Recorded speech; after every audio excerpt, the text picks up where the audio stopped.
Meus irmãos, graça e paz, mais um dia da nossa leitura bíblica. Estamos encerrando o livro do Êxodo e entrando no livro de Levítico e vamos fazer algumas alterações em nossas leituras bíblicas. Então vamos lá. Livro do Êxodo, capítulo 39, o autor vai falar acerca das vestes sacerdotais. Todos os detalhes das feituras das vestes, trançadas com fio de ouro, com linho azul, púrpura, enfim, todos os detalhes são minuciosos, todas as pedras preciosas, como jaspe, zafira, esmeralda, ou seja, era algo realmente maravilhoso. As inscrições feitas em cada uma dessas pedras preciosas, escrita, o nome ali de cada tribo de Israel, ou seja, o trabalho era maravilhoso, era perfeito, era perfeccionista demais, cada detalhe era muito importante. E aí, versículo 42, o texto vai dizer que o povo fez conforme o Senhor havia ordenado. Então, cada detalhe feito era tudo de acordo com a vontade de Deus, e não somente isso. O texto vai finalizar com Moisés inspecionando cada item para ver se estava tudo conforme o mandado do Senhor. Então, cada detalhe era extremamente importante para aquela obra. O capítulo 40, então, vai nos falar acerca da montagem do tabernáculo, e cada parte era também organizada de maneira muito minuciosa. Então era armada a tenda, colocavam ali a arca da aliança, cobriam a arca, porque ela ficava fechada, só o sumo sacerdote, uma vez por ano, entrava ali para aspergir o sangue sobre o propiciatório. Depois eram colocados outros itens, o altar de incenso, a mesa da proposição, o candelabro e, por fim, o pátio com os seus objetos finais. Então, note que cada detalhe é extremamente importante. Deus deu todas as diretrizes para fazer a vontade dele. E aí, no versículo 9, após a montagem, diz que todos os itens foram ungidos, foram declarados santos ao Senhor. E essa é a ideia da unção. Infelizmente, a gente vê algumas pessoas usando unção, o óleo da unção, ou óleo, qualquer óleo que usam para ungir, sair ungindo objetos, ungir porta da casa, enfim. Mas esse não é o objetivo do óleo da unção que o texto tem a nos dizer. E passado a unção, o texto vai nos dizer já do trabalho sacerdotal. Então ofereceram o holocausto, queimaram ali os incensos no altar de incenso. Os sacerdotes, com Moisés e Arão, lavaram seus pés ali na pia de bronze. Então, já no capítulo 40, todo o trabalho sacerdotal já começou a ser iniciado. E o capítulo 40 vai terminar com o Senhor selando aquele encontro. Quando ofereciam holocaustos, incensos ao Senhor, diz que a glória do Senhor desceu naquele lugar. Então foi, de fato, Deus selando aquele local, dizendo: este local agora é meu.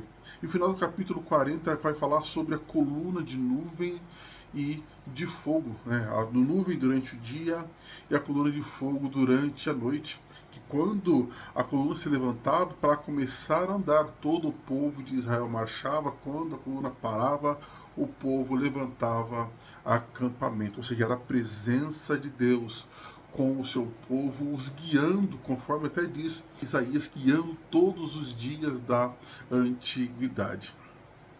Então entramos em Levítico, o livro de Levítico, sem dúvida, é um dos livros mais difíceis de se ler.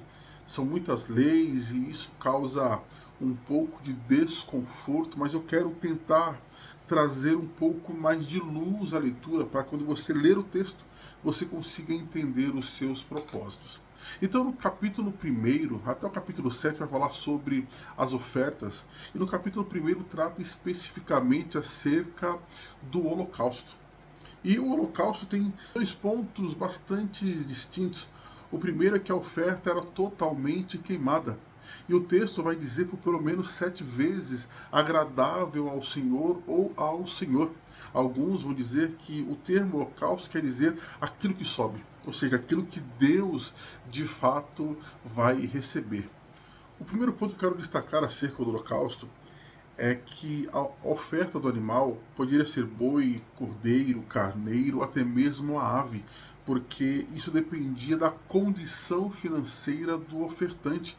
Então, a primeira coisa que aprendemos é que Deus não exclui ninguém. Conforme Jesus falou, Deus amou o mundo de tal maneira, enviou seu Filho unigênito para que todos aqueles que nele crê não pereça, mas tenha vida eterna. Então Deus não exclui ninguém, é o primeiro ponto. O segundo ponto é que o animal não poderia ter mancha, o animal deveria ser perfeito, e quando o ofertante levava o animal junto ao sacerdote, o sacerdote fazia uma inspeção desse animal, e isso aponta diretamente para Cristo. 1 de Pedro capítulo 1 e versículo 19 diz que sem defeito e nem mácula, esse é Cristo. Então, quando esse animal, o texto vai dizer que ele é sem mancha nem mácula, é animal perfeito, aponta diretamente para Cristo, porque o homem é pecador. Cristo, ele é perfeito. O outro ponto é que a oferta era totalmente queimada. Em João capítulo 10, versículo 17, Jesus vai dizer: o Pai me ama, pois sacrifico a minha vida para tomá-la. Ou seja, Cristo, ele estaria dando toda a sua vida. É o exemplo perfeito da oferta de holocausto. Um outro ponto a se destacar diz respeito ao versículo 4, em que o ofertante impunha a sua mão sobre o animal, transferindo a sua culpa para o animal. Então, é Cristo. João capítulo 1, versículo 29, quando João Batista fala acerca de Jesus, dizendo: esse é o Cordeiro de Deus que tira o pecado do mundo. Ou seja, ele levou sobre si as nossas dores, morreu em nosso lugar. O outro ponto interessante acerca do holocausto é justamente o ao Senhor, o cheiro agradável ao Senhor, usado 7 vezes nesse capítulo. E em Efésios capítulo 5, versículo 29, Paulo falando acerca do sacrifício de Cristo, dizendo: seguindo o exemplo de Cristo que nos amou e se entregou por nós como oferta e sacrifício de aroma agradável a Deus. Ou seja, então Cristo cumpriu essa questão do aroma, subir como cheiro agradável ao Senhor. Um outro ponto a se destacar é que a oferta ela deveria ser levada de maneira voluntária. Então, quando Cristo se ofereceu, foi de maneira voluntária. Ele diz em João capítulo 10, versículo 18, ninguém tira a minha vida, mas eu a dou em resgate de muitos. Isso também diz respeito a nós. Jesus falou que aquele que quiser vir após mim, negue-se a si mesmo, toma a sua cruz e siga-me. Então, Deus, ele olha para o ofertante. A ideia do ofertante é extremamente importante. E falando do ofertante, nós falamos muito acerca de Cristo, de como o holocausto aponta para Cristo. Agora temos que olhar para dentro de nós. Em Romanos capítulo 12, versículo 1, Paulo vai escrever um texto bastante conhecido.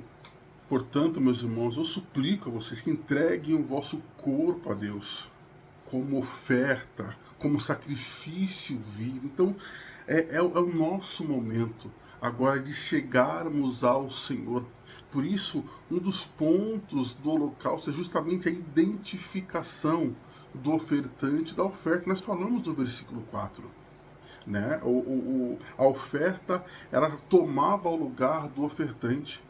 Cristo fez isso por nós, se entregou por nós. É o nosso momento de nos entregar ao bom mestre. Então, no capítulo 1 trata do holocausto. Essas são as minhas considerações. Espero poder ter ajudado, ter dado luz um pouco à sua cabeça acerca desse texto. Que seu Deus te abençoe, boas leituras e fique com Deus.